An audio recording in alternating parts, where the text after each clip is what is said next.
Well, I was born in Fairfax, Virginia, just outside of Washington, D.C., but my family moved to Atlanta, Georgia when I was 7 years old, and that's really where I grew up. I was fortunate to go to a really nice high school, the Taft School in Connecticut, which was very formative in my years before I went to Indiana University in Bloomington for my undergraduate and graduate studies.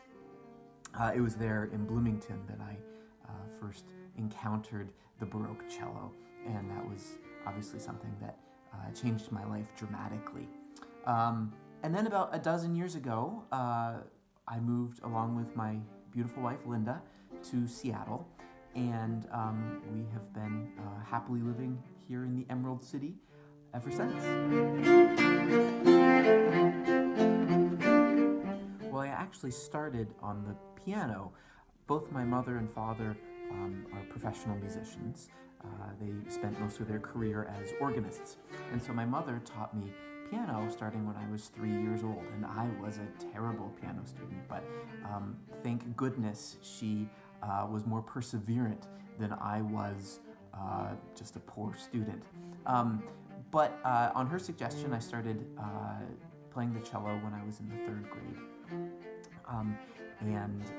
I wouldn't say it was an instant love affair. It's definitely a struggle to get the young Nathan Whittaker to practice, but eventually it wiggled its way into my heart. And as I say, the rest is history. I love playing the cello. I love being a cellist.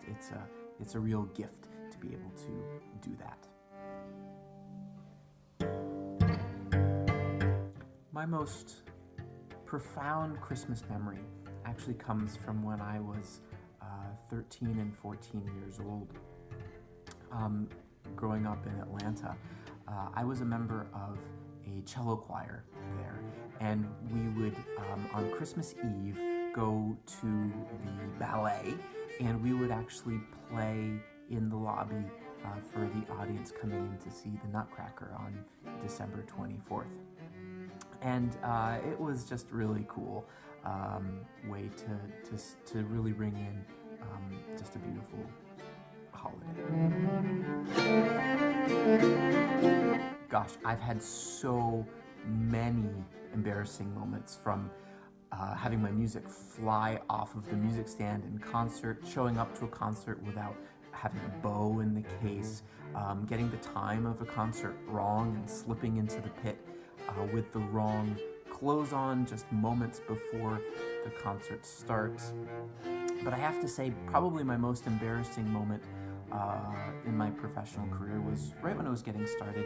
I had just won a principal job of a local symphony in Indiana, and we were playing Berlioz' Symphonie Fantastique, and there's a section in the last movement that requires really strong pizzicatos from the cellos and basses, and I decided I was going to give the strongest pizzicato that the world has ever seen, and so I did, but in the process I actually ripped my C string straight off the bridge. Made such a racket, the entire orchestra stopped and stared at me, and yes, I turned several shades of red. But hey, I survived, and I'm still here.